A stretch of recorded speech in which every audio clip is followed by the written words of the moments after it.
क्या एक बार फिर दुनिया आर्थिक संकट की ओर अग्रसर है? इस बार आने वाला आर्थिक संकट क्या पूरे एशिया को कंगाल कर देगा? इस रिपोर्ट में जान लेते हैं कि आखिर एशिया में कब आया था आर्थिक संकट। इस रिपोर्ट में यह भी जानेंगे कि आखिर कैसे आता है आर्थिक संकट। ताजा आर्थिक संकट को लेकर अर्थशास्त्रियों की माने तो श्रीलंका से शुरू हुआ आर्थिक संकट पूरे एशिया को अपनी चपेट में ले लेगा। विश्व बैंक तो यहाँ तक कह रहा है कि विश्व के 107 देश आर्थिक संकट की चपेट में है। Presently, we see a well-planned effort to undermine the economies of all the ASEAN countries by destabilizing their currencies.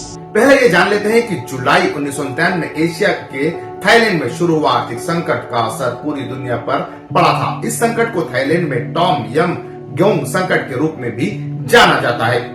We're strong advocates of opening up capital markets and the benefits that could flow therefrom, but we are also strong advocates at the same time, because we recognize the tie of developing the banking systems, developing the capital markets, and developing regulatory systems, none of which is easy. Indonesia, दक्षिण Korea और Thailand आर्थिक संकट से प्रभावित देश थे। Hong Kong, Laos, Malaysia और Philippines भी मंदी की चपेट में आए, लेकिन ब्रुनेई, चीन, ताइवान, वियतनाम प्रभावित थे। हालांकि सभी को पूरे क्षेत्र में हम ये कहें कि आर्थिक संकट का सामना करना पड़ा था, लेकिन अंतर्राष्ट्रीय मुद्रा कोष IMF की पहल पर दक्षिण कोरिया, थाईलैंड और इंडोनेशिया की मुद्राओं को स्थिर करने के लिए $40 अरब का कार्यक्रम शुरू करने के लिए कदम उठाया था। इसी कदम ने एशिया को आर्थिक संकट से उबारा था। विश्व बैंक ने भविष्यवाणी की थी कि वैश्विक विकास दर 4% पर रहेगी, लेकिन अब अनुमान लगाया गया है कि यह 2.9% पर रहेगी।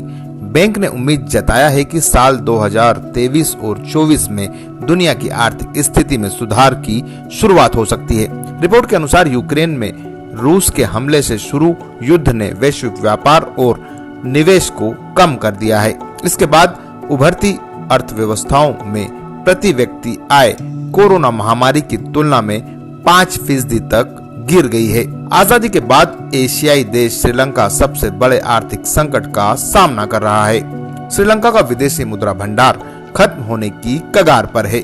इस वजह से बीते कई महीनों से देश में पेट्रोल और डीजल की भारी कमी है, तो वहीं खाद्य पदार्थों के दाम भी नई ऊंचाइयों पर चल रहे हैं। इस बीच विश्व बैंक के एक अनुमान को लेकर चर्चा हो रही है कि जिसमें विश्व बैंक ने करीब 107 देशों में आर्थिक संकट के संकेत दिए हैं। आइए जान लेते हैं कि आर्थिक मंदी आखिर कैसे आती है। विकसित राष्ट्रों द्वारा किए जाने वाले आयात और निर्यात पर अचानक टैक्स को बढ़ाना और घटाना आर्थिक मंदी का एक स्रोत है। इसका प्रभाव अन्य देशों पर भी पड़ता है। आर्थिक मंदी में वस्तुओं की खपत कम हो जाती है, जिससे उत्पादित माल की बिक्री नहीं हो पाती। इसका विपरीत प्रभाव उत्पादन करने वाली कंपनियों पर भी पड़ता है।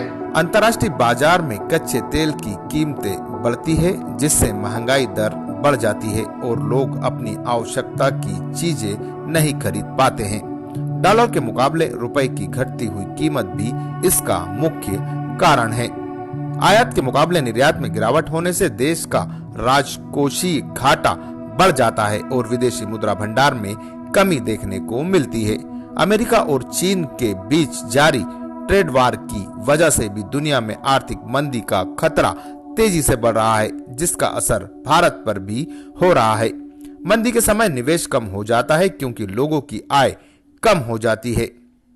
आर्थिक मंदी से बचने के तमाम उपाय किए जा रहे हैं। हर कोई दुआ कर रहा है कि आर्थिक मंदी ना आए। हम भी यही दुआ करते हैं कि आर्थिक मंदी ना आए।